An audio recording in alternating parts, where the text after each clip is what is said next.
Yang kedua adalah tentang radio network optimization dalam teknologi seluler, tentang gimana sih konsep optimasi jaringan dalam jaringan seluler.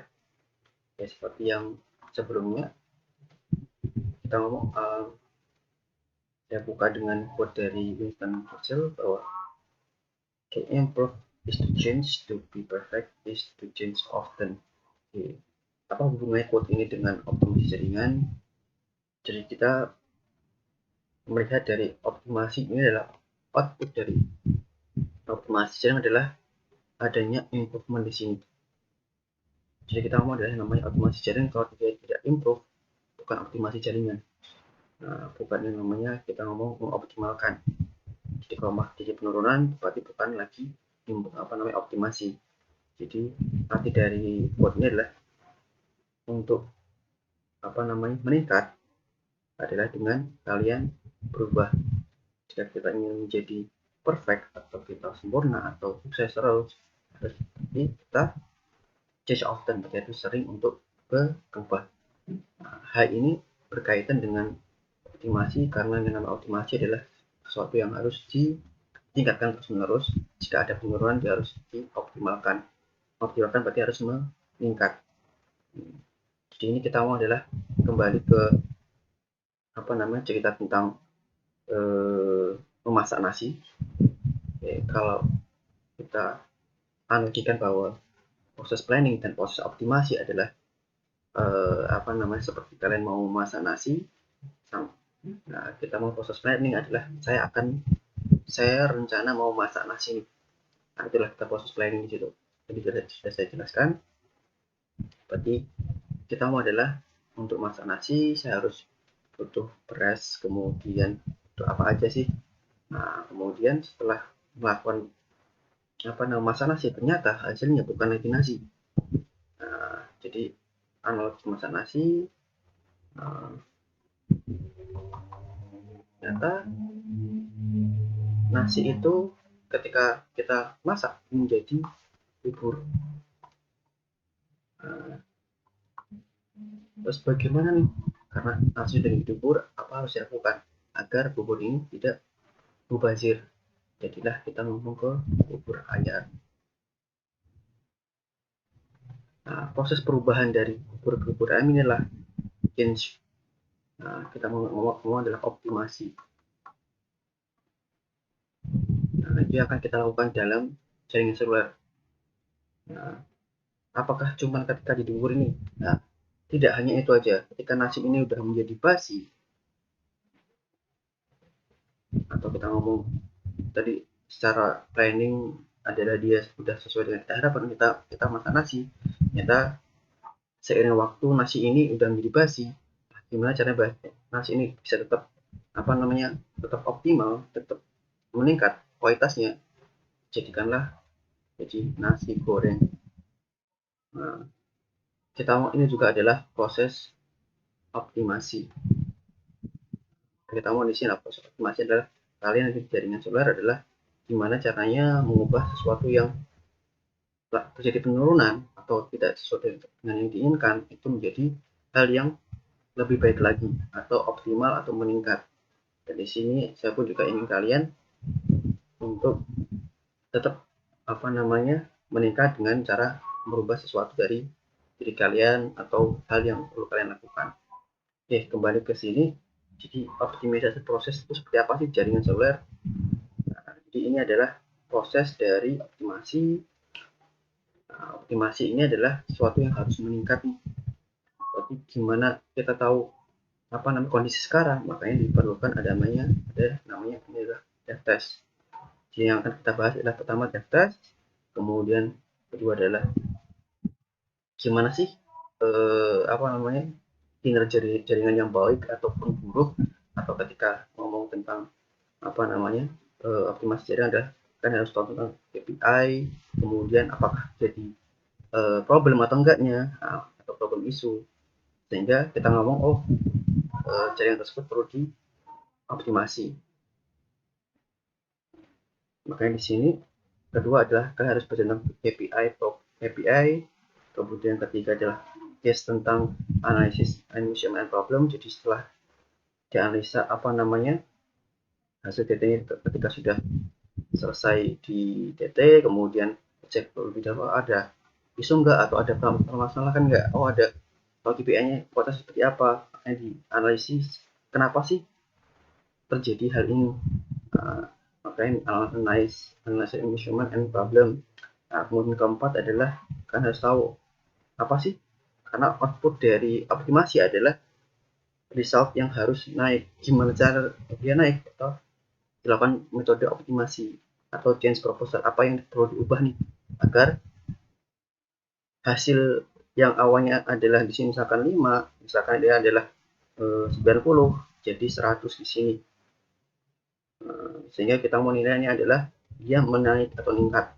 Kalau di sini adalah dia 50, oh di sini harus di atas dari threshold, di atas dari 70, 75 misalkan.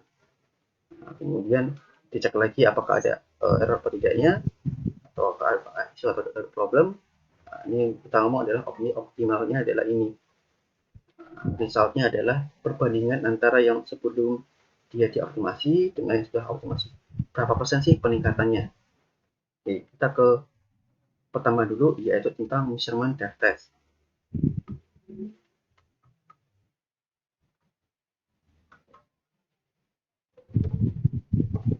Apa itu drive test?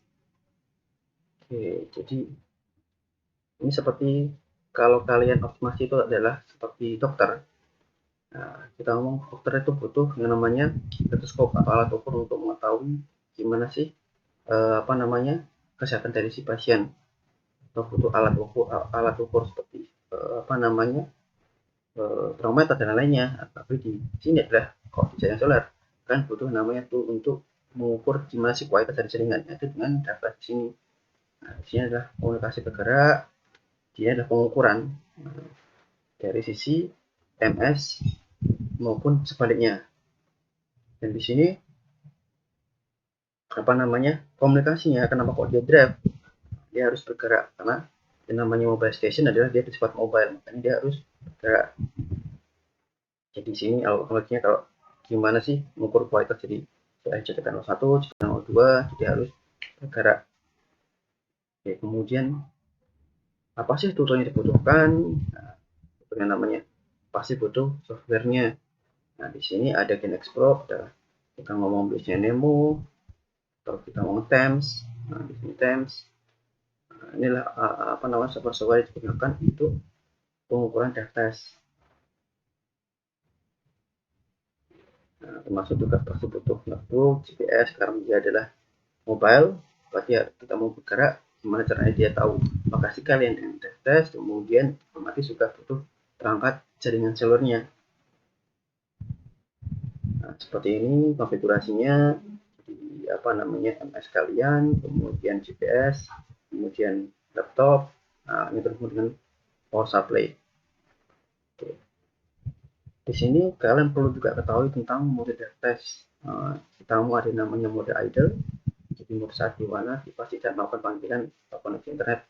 Mode detected adalah mode di mana kalian melakukan panggilan atau telepon. Yang ketiga adalah mode data. Jadi kita ngomong mode di mana kalian sedang melakukan koneksi ke internet.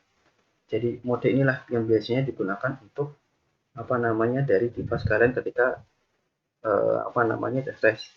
Jadi yang mode device-nya.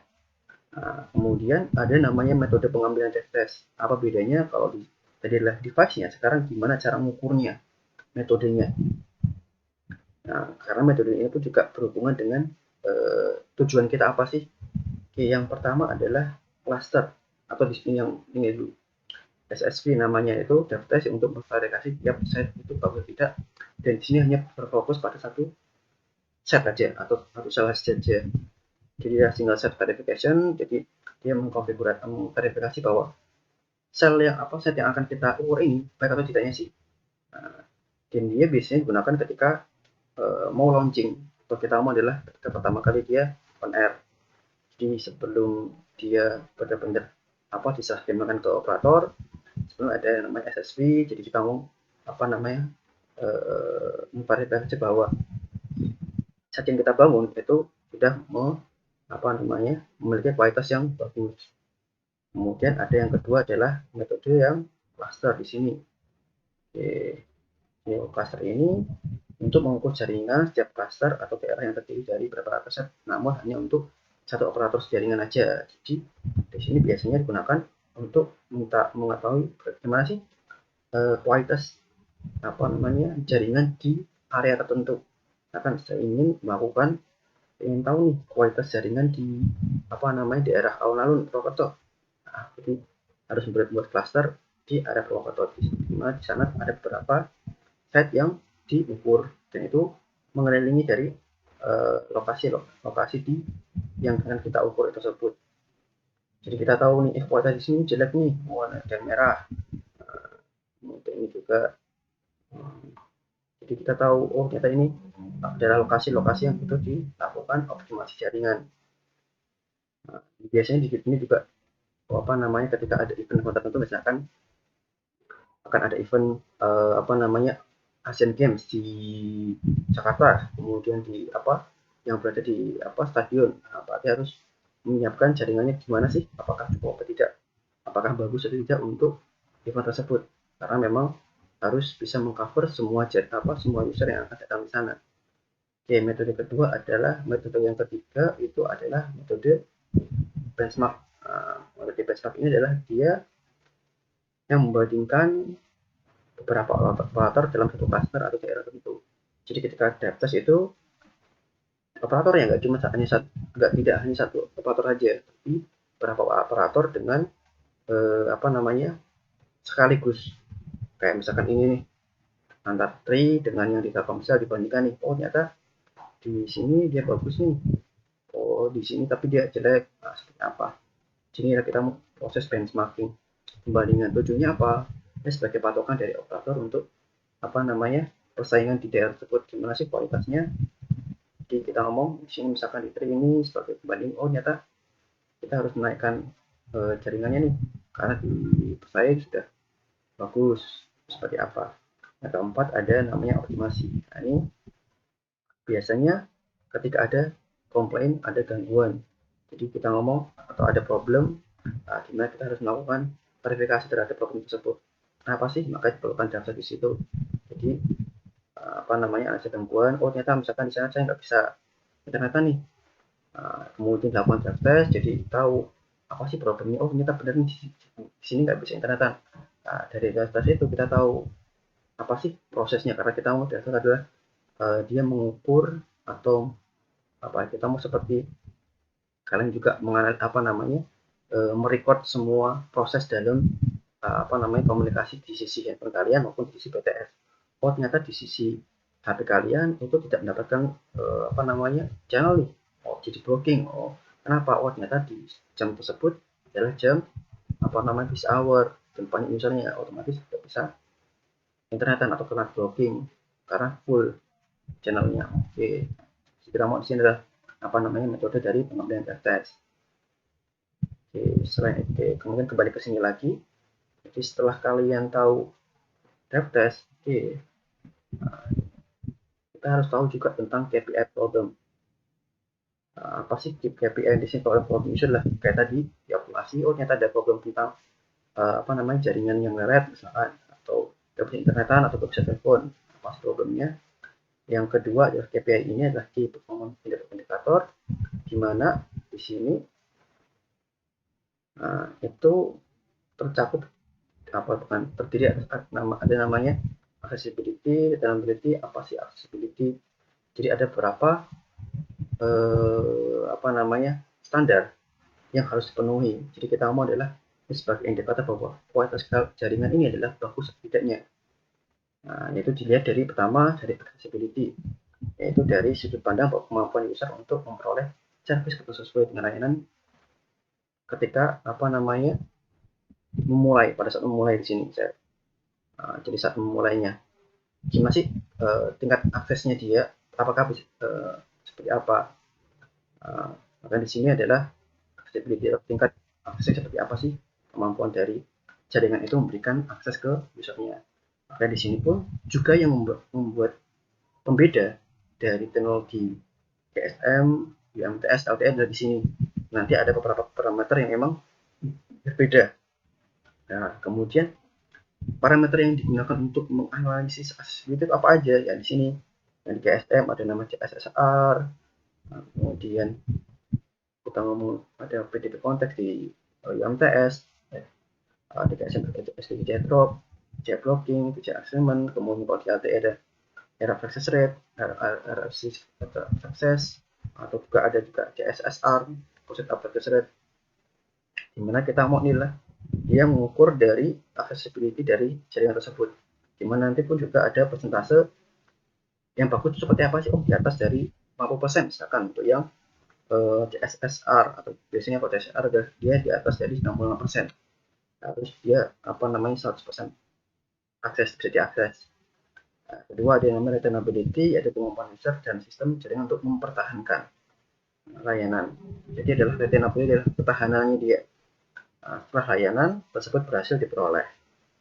Nah, jadi kalau setelah accessibility, setelah dapat diakses nih, kemudian dapat apa namanya, misalkan telepon, nah ini adalah kalian dapat apa channelnya, atau kemudian setelah dapat channel, kemudian kalian bisa internetan atau bisa telepon. Nah, gimana sih kemampuan dari untuk mempertahankan layanannya? Nah, di sini adalah parameter yang digunakan untuk mengukur maintainability adalah PCH drop rate, ada namanya call drop rate, atau call dropnya itu berapa sih persentasenya, atau juga di sini juga service drop rate-nya yang di LTE. Nah, jadi kita ngomong di sini adalah juga nanti kalian harus ketahui yang membedakan dari GSM, GMTS, LTE dari segi optimasi adalah dari segi parameter-parameter ini. Dari sisi maintainability untuk yang di GSM PCH, oh di 3G call drop nih, kalau di LTE service drop rate. Nanti saya akan jelaskan tentang apa sih per parameter ini, tiap jaringannya. Tapi ini perlu kalian ketahui tentang maintainability. Dan ketiga, mobility adalah tentang bagaimana pengguna dapat bergerak dengan mudah dari satu tempat ke tempat lain tanpa jadi memutuskan hubungan. Jadi kita ngomong sini adalah mengukur tentang mobility seperti apa sih jaringan tersebut mengakomodir kalian untuk bergerak. Maka di sini di GSM, karena mobility biasanya lebih ke arah handover, karena pindah selnya.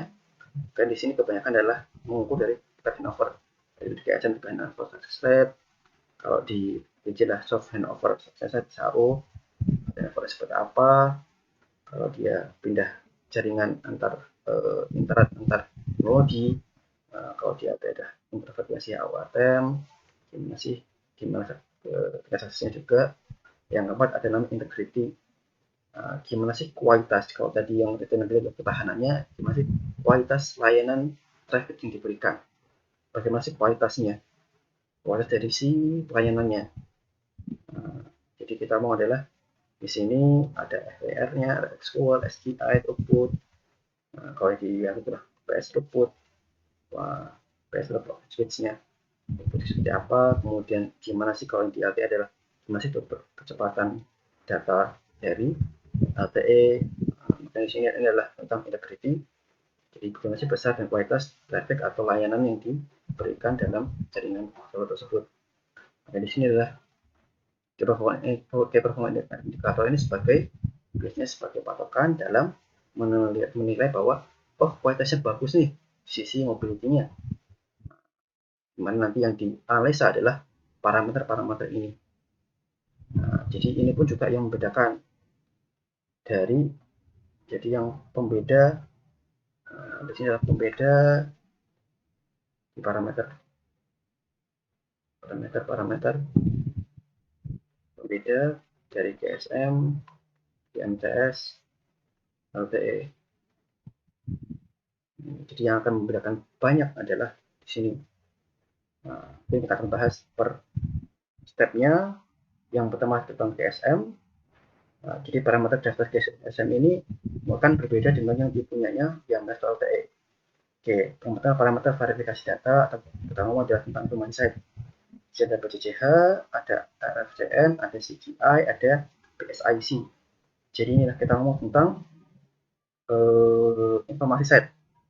Jadi nama PCCH adalah apa, tentang apa request carrier yang digunakan pada saat ini ketika request, atau dia sebagai ID dari si BTS secara channel. Inilah secara kode dari namanya. Ini. Kemudian secara kualitas site ada RX level, ada RX Power, SDI, ada DSSR, ada DDSR juga, ada top ratio, offset uptime. Kita mau di sini adalah parameter-parameter yang digunakan sebagai parameter untuk kualitas bagus apa enggak sih. Misalkan di sini RX Power kalau dia 0 sampai 7, jadi kalau makin besar nilainya dia makin bagus. Juga ini juga kalau dia makin mendekati 0 berarti dia semakin bagus, atau semakin kecil makin lemah dayanya.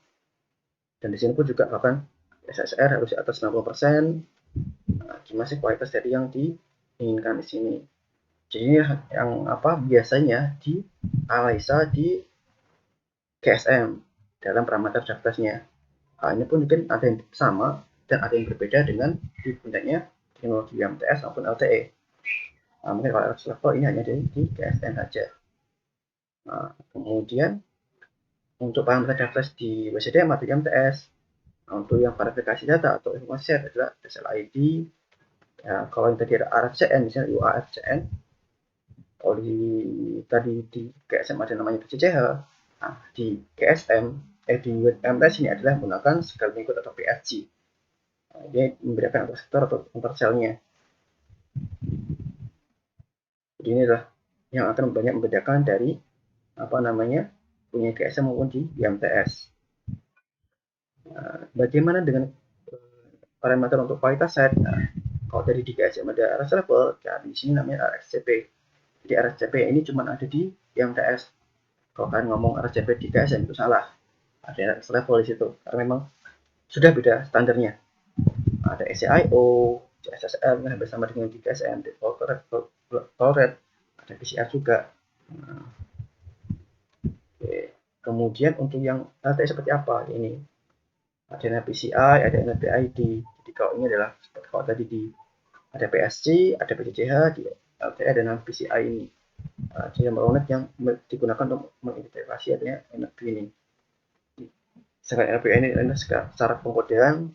Kalau inilah kita mau secara channel atau kita ngomong per user atau per selnya dia. Untuk informasi di sini, kalau tadi ada RSCP, kita mau di sini adalah RSRP, SRQ, SCNR, kemudian throughput, CPI, channel code indikator. Ini sebagai parameter-parameter yang digunakan untuk mengetahui gimana sih kualitas dari layanan atau jaring layanan yang diberikan oleh jaringan LTE. Termasuk yang ini CPI, channel quality indicator. Kita ngomong adalah di LTE ini dia pakai modulasi yang berubah-ubah. Maka di situ juga CKE-nya dia akan berubah-ubah. Di sini dari 0 sampai 15. Kalau kalian dekat set dengan kualitas yang bagus, kalian 600 m, otomatis juga kecepatannya dia tinggi. Ketika kalian cari jauh dari sel atau kalian di titik jauhnya, kalian dapat IPS otomatis juga kecepatannya akan turun. Jadi mungkin ini adalah tentang antenanya. Saat kalian dapat tentang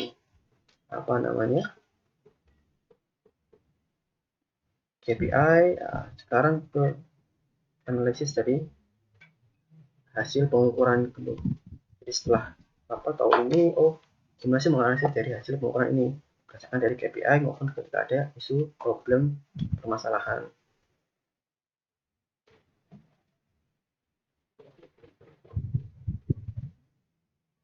Kayak misalkan ini nih, word cell analysis. Gimana sih kita harus collect datanya KPI seperti apa, apakah ada alarm problem seperti apa. Jadi kita tahu, ternyata apa sih permasalahannya, ada PSE confusion kah, ada overshooting, atau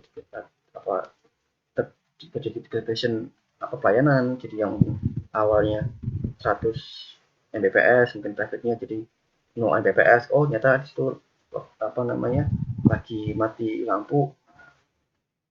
Jadi kita mau ada perlu yang namanya analisis dari hasil pengukuran tadi. Nah, misalkan di sini yang awalnya trafficnya dia tinggi, ternyata pada saat jam sekian dia mulai turun. Nah, ini berarti kita mau ada problem nih di jam sekian atau sekian. Nah, jadi kita harus juga KPI collection data ini. Jadi gak cuma dari data juga harus mencari hasil dari di sisi BTS-nya. Oh ternyata masih kualitas BTS itu trafficnya. Nah, misalkan sini ketika ada terjadi overshooting nih, kita mau di sini adalah yang merah ini adalah current coverage. Nah, ternyata dia bisa mencapai sampai 1,5 km nih, sehingga perlu di downfill. Sehingga kita ngomong di sini warna biru adalah ketika dia coverage after down ethyl, atau kita ngomong setelah dia optimasi. Jaraknya sekarang tinggal 5,5 meter karena kita ngomong di sini jadi overshooting karena di sini sudah di cover oleh area ini saat ini. Nah, jadi ketika depth test sini kita di cover oleh area yang di sini, padahal dia harusnya cover lebih dekat di area sini nih. Maka di sini perlu dilakukan building nih dari yang 2 jadi 6 agar coverage areanya dia tidak terlalu menjauh, tidak terlalu jauh. Maka di sini adalah setelah optimasi jaraknya dia cuma 5,5 meter. 5,5 meter. Atau juga ini dapat analisis overshooting dari kenapa kok bisa tahu dari mana ini. Jadi di area inilah dia overlapnya tinggi. Overlapnya dan harusnya dia di cover oleh satu sel aja, ternyata di situ di cover oleh 3 sel, sehingga ada harus beberapa sel yang harus dikurangin overlapnya sehingga tidak terjadi overshooting. Di sini makanya bentuk analisis pun juga bisa seperti ini hasil dari data test. Oke, misalkan juga ada analisis ketika ada problem PCI confusion. Nah, di sini PCI confusion itu adalah di mana terjadi ketika ada satu sel dia mempunyai neighbor yang sama PCI-nya. Nah, dapat dari mana di sini? PCI 267 dia punya dia berdekatan. Jadi kita mau sini adalah ketika ada sel di sini dia punya neighbor, atau kamu dia karena proses dari handover adalah dia harus mengenali dari PCI dari tetangganya. Nah, di sini terjadi namanya PCI confusion, di mana PCI 267 ini juga ada di neighbor punyanya si target ketiga ini. Nah, jadi akan jadi masalah di sini. Dia bingung PCI 267 itu yang ke sini atau yang ke sini. Nah, maka di sini jadi namanya PCI confusion, yang dia akan membuat handover performance badly, jalan jelek. Nah, kalau yang pertama adalah overshooting karena jaraknya juga terlalu jauh, harusnya di kerjakan coverage areanya. Maka di sini kan harus juga tahu, oh nanti berarti kalau ada problem seperti ini atau problem seperti ini, apa sih nanti solusinya. Makanya di sini di sini harus diubah atau juga jadi kayak ini.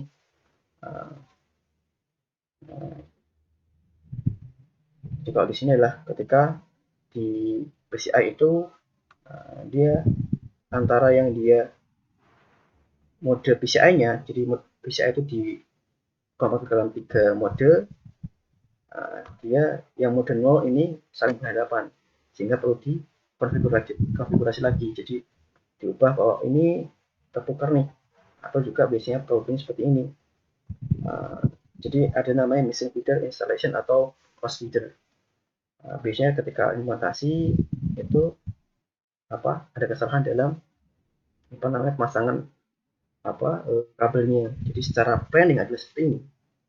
Sektor ini sektor 1, sektor 2, sektor 3, sektor 1 sektornya 64, sektor 48. Ternyata secara implementasi dia ketukar, sehingga ketika depth test di sini itu 48, padahal harusnya di sini 48 itu di sini. Berarti ini ketukar. transmitter di sini. Secara apa namanya, secara database ketahui, oh ternyata di sini itu di cover oleh PCI 48, di sini cover PCI 64, padahal cara perencanaan agar tidak saling interferensi di sini harusnya 64, harusnya di sini 64, harusnya ini adalah 48. Nah, kita tahu dari mana ya, dari daftar tersebut. Oh ternyata jadi transmitter di sini karena di sini dia 48. Oh tapi apa ada namanya kesalahan dalam instalasi, sehingga dari tadi analisis problem tadi kita tahu nih, oh kalau yang case seperti ini apa yang saya lakukan, oh berarti harus apa namanya mengganti dalam artian mengubah, bukan mengubah PCI-nya tapi apa namanya membenarkan dari reader tersebut. Kalau yang di sini tadi mengubah apa namanya PCI-nya juga. Nah, tapi kita harus tahu juga apa sih metode optimasi yang digunakan agar bisa apa namanya mensolving atau kita memperbaiki atau mengimprove dari jaringan tersebut. Di sini metode optimasi ada 3. Yang pertama adalah physical change, physical optimization, yaitu dengan mengubah dari antenanya, azimuth antena, tinggi antena, maupun juga bisa juga mengganti antena maupun perangkatnya. Nah, kita mau ini adalah yang berhubungan dengan fisiknya. Yang kedua, apa sih yang bisa dilakukan? Bisa dari software atau konfigurasi seperti tadi yang mengubah PCI-nya nih. Misalkan yang di sini kita ngomong ketika atau juga yang di problem ini, berarti kita harus mengubah PCI di sini agar dia tidak di PCI coefficient. Nah, kalau yang positif adalah dia ke arah physical, dia harus berarti kodenya dibesarkan agar dia tidak terlalu apa namanya jauh jangkaunya. Nah, yang untuk yang di mode software ini seperti apa mengubah PCCH, PSC, PCI, atau power transmitnya juga, atau bandwidthnya yang dia diubah agar karena ada problem apa namanya kapasitinya tinggi, butuh kapasitas tinggi, atau jika perlu nambah network ketika tadi yang apa tidak bisa over, maka kita adalah apa metode yang kedua adalah metode tentang software atau configuration change, di mana dia tidak perlu mengubah secara fisik tapi secara konfigurasi yang dia bisa apa namanya meningkatkan dari jaringan tersebut. Nah, yang ketiga adalah ini adalah opsi terakhir. Jadi ketika apa namanya terjadi connection atau kita ngomong traffic yang paling tinggi, diusahakan semaksimal mungkin adalah menggunakan dua ini. Nah, ketika ada problem ternyata jadi blocking, dan itu juga bisa dimaksimalkan dengan melalui sharing dengan titik antena atau seperti apa, baru bisa namanya add new set atau menambah set atau menambah frekuensi carrier untuk menaikkan capacity. Nah, biasanya ada untuk yang isu capacity, tapi dia last option kalau memang benar-benar dibutuhkan. Nah, jadi biasanya memang kalau apa namanya ada event tertentu memang udah tidak bisa lagi mengoptimalkan dengan kedua hal ini, baik physical maupun software, baru apa namanya akan propose atau diajukan bahwa oh butuh nambah set lagi di situ atau nambah kapasitas di situ dengan nambah carrier. Ya mungkin inilah apa namanya metode optimasi yang digunakan, yang biasanya digunakan dalam jaringan seluler. Jadi kita mau apa namanya output dari optimasi itu enggak hanya dalam bentuk data seperti ini, tapi juga outputnya ada dalam bentuk change-nya seperti apa sih solutionnya. Nah, jadi kita mau inilah solution dari optimasi jaringan, sehingga ketika sudah melakukan optimasi jaringan ini tahu persentase result improvement-nya berapa, dan nanti akan kita akan dibandingkan dengan sebelum atau sesudah. Jadi kita ngomong adalah optimasi jaringan itu adalah apa namanya sebuah profesi yang lebih ke arah memberikan solusi, atau kita ngomong ketika jaringan yang kita gunakan itu jadi permasalahan.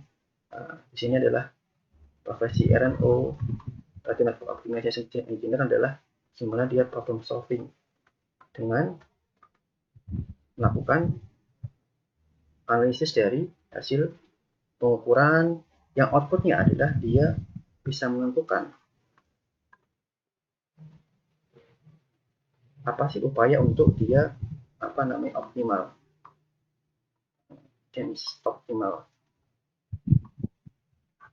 yaitu bisa lewat physical change, observer konfigurasi, maupun kalau memang opsi terakhir adalah nambah frekuensi atau tambah reset. Mungkin ini adalah output dari si optimasi jaringan. Jadi kalau kita refer ke proses dari rencana proses optimasi jaringan adalah ini. Yang keempat, di sini. Jadi kita harus tahu juga ini. Jadi setelah kita lakukan optimasi, diukur lagi nih gimana setelah optimasi. Oh, data di peningkatan. Apakah di peningkatan ini masih masih di bawah KPI? Kalau masih di bawah KPI, dia perlu masuk ke optimasi lagi nih. Apa yang perlu dioptimalkan lagi? Jika tidak udah pas, atau kita ngomong udah achieve dari KPI-nya dan tidak ada problem lagi, inilah hasil report hasil optimasinya. Gimana hasil optimasinya adalah, oh ternyata sekarang udah naik improvementnya jadi 100% dari yang awalnya di sini misalkan 50. Jadi kita kemudian untuk jadi 100% ini butuh apa? Oh, mengubah ini. Misalkan apa settingnya diubah, kemudian PCI-nya dikonfigurasi lagi, atau kalau di UMTS PSC-nya diubah atau seperti apa, sehingga nanti outputnya adalah di sini result-nya dia improve atau optimal. Ya, mungkin itu adalah sedikit sharing dari saya terkait dengan proses optimasi jaringan. Mungkin saya refer kembali ke yang tadi tentang masak nasi. Kita mau adalah hampir sama dengan kalian mungkin. Yang namanya proses dari optimasi adalah ketika tadi masak nasi jadi bubur, oke, sekarang gimana bubur itu menjadi yang enak. Maka jadi bubur ayam, atau ketika sudah jadi nasi pun, saya udah masak nasi ternyata menjadi nasi. Mungkin karena ada satu hal nasi itu menjadi basi atau tidak enak, gimana cara nasi itu tetap enak, jadilah nasi goreng. Inilah kita mau hampir sama dengan proses di sini. Gimana caranya kita perlu ada yang namanya proses optimization method, yang nanti solution change-nya apa. Saya pun berharap nanti hal ini nggak hanya di jaringan seluler, ini berkaitan juga nanti di kehidupan kalian. Ketika nanti kalian ingin improve, ingin kalian meningkat, yang jadi lebih baik lagi, you have to do, you have to change your option. Kalian mau jadi apapun itu dalam pilihan kalian harus mengubah metode kalian seperti apa. Jadi kalau kalian ingin jadi perfect pun harus selalu berubah, harus selalu melakukan perubahan. Maka itu adalah sedikit pesan dari saya. Apapun yang terjadi nanti di kehidupan kalian harus bisa melakukan optimasi sebaik mungkin, baik itu nanti tidak sesuai planning atau seperti apapun, ternyata planning yang kita inginkan ternyata lebih buruk. You have to know about the optimization method di sini. Apa yang perlu solusikan agar terjadi improvement, sehingga kalian akan menjadi lebih baik lagi. Ya, mungkin itu adalah akhir dari video ini. Terima kasih atas waktunya. Saya tutup. Wassalamualaikum warahmatullahi wabarakatuh.